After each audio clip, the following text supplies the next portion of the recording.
Hello tout le monde, je suis ravie de vous retrouver malgré mes petites allergies du moment. Je suis en plein tri dans mes vêtements, tout le bazar accumulé, donc voilà, vous m'entendrez probablement respirer, peut-être pas comme d'habitude.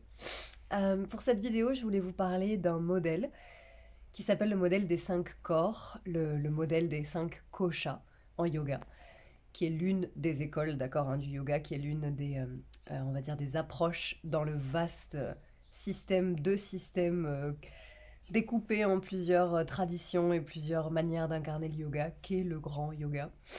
Et finalement, le yoga avant l'ère moderne et le yoga pré-moderne que je pratique moi, hein, étant né au 21e siècle. Donc il y a comme, j'ai envie de nommer que c'est probablement une appropriation culturelle en tant que telle, puisque j'utilise un seul petit concept de ce vaste système et que je l'approprie à ce que je vis, à ce que je connais, sans forcément subir finalement tout ce que la culture d'origine du yoga peut subir. Je pense notamment au système des castes. D'accord. Donc j'ai comme envie de nommer que c'est parfois beaucoup plus compliqué que ce qu'il n'y paraît.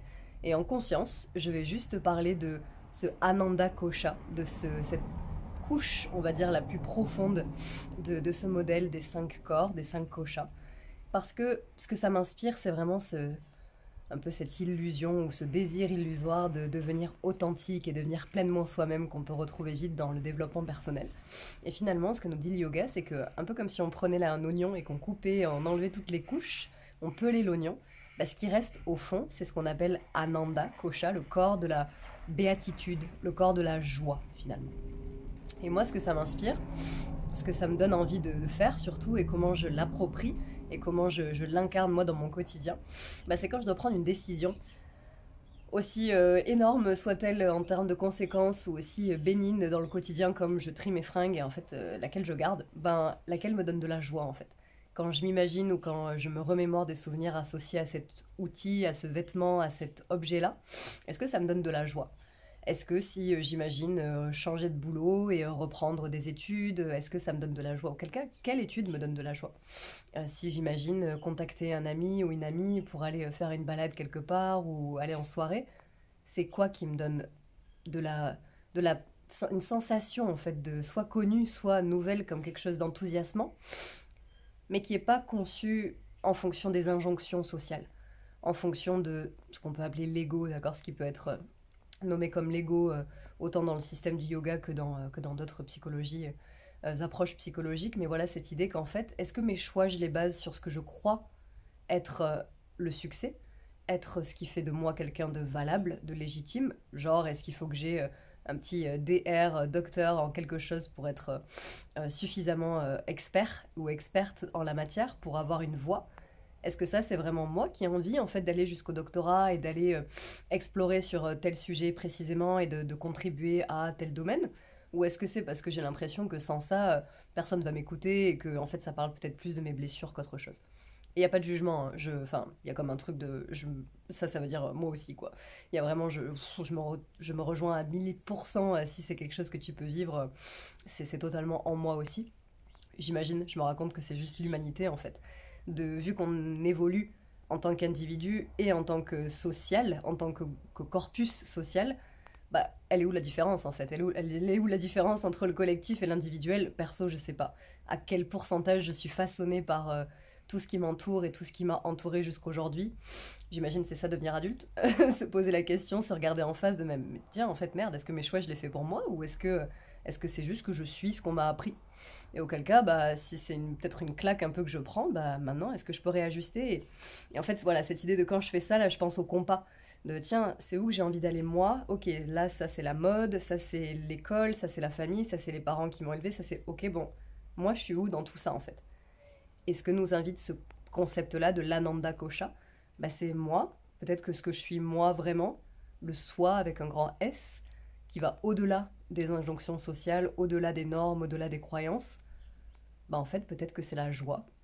Et du coup, se poser la question, que ce soit encore une fois à une échelle de qu'est-ce que j'ai envie de manger ce soir, ok, tel docteur a dit qu'il fallait manger ça à telle heure, et la mode du véganisme a dit ça, et le mouvement de ceci, ok, d'accord, mais en même temps, moi en tant qu'être libre, conscient, qu'est-ce que j'ai envie vraiment faire entrer dans mon corps tout de suite, là maintenant, qu'est-ce qui me met en joie. Et au moment où je dis ça, j'entends direct comme la critique aussi que je peux avoir sur moi ou que je peux imaginer, ça peut faire écho, mais c'est où la différence entre la joie et l'addiction du coup? Est-ce que manger du chocolat à toute heure de la journée parce que ça me met en joie, est-ce que du coup c'est suivre le Ananda Kosha ou est-ce que c'est juste être encore une fois conditionné et addict à une substance ou à quoi que ce soit? C'est une bonne question. Je le développerai probablement dans une autre vidéo, mais aujourd'hui j'avais plus envie d'accentuer là-dessus et vraiment de vous inviter à prendre du temps pour écouter. Pour écouter c'est quoi en fait, comment je me sens quand je suis en joie. C'est quoi mon expérience de la joie. Est-ce que là si même je pose la vidéo ou je prends un temps pour sentir dans mon corps, est-ce que quand je pense à joie, à béatitude, à comme cette sensation de complétude, là, de revenir à moi, est-ce qu'il y a des sensations particulières, est-ce qu'il y a des images particulières, des mots, des souvenirs peut-être, des émotions? Qu'est-ce qui se passe dans le corps, dans la psyché, dans mon expérience là? Et auquel cas, est-ce que je peux utiliser ce matériau, cette connaissance de soi, cette expérience de moi, pour choisir, pour avancer, pour prendre des décisions, avec ce compas du corps le plus profond, au-delà des couches, au-delà des normes, au-delà de ce que je crois devoir faire, être ou avoir. Et revenir à soi. C'est mon invitation. Donc merci à toi de l'écouter et je serais curieuse d'ailleurs d'entendre ça te mène où en fait, cette exploration de la joie, cette exploration de la reliance à soi. Où est-ce que ça te mène et est-ce que c'est quelque chose que tu peux te demander parfois avant de prendre des décisions ou pas? Mais c'est ok, mais est-ce que ça te donne envie d'aller vers là? Et qu'est-ce que ça veut dire en fait être soi? Tout plein de questions auxquelles on pourrait passer des heures à débattre, mais voilà, j'avais envie de les poser aussi. Et comme cette entrée dans l'automne, pour moi, c'est vraiment l'introspection et le ralenti, et ça permet justement, enfin j'essaye en tout cas, d'utiliser cet espace-là de wow, ah ouais, ok, la période sombre, la période de nuit, je vais plonger dedans quoi. Et c'est pas toujours confortable du tout d'être dans le doute et de justement pas savoir ce que c'est qui me met en joie. C'est moi je peux ressentir de la frustration des fois ou de me dire mais t'es nul en fait, tu sais pas ce que tu veux.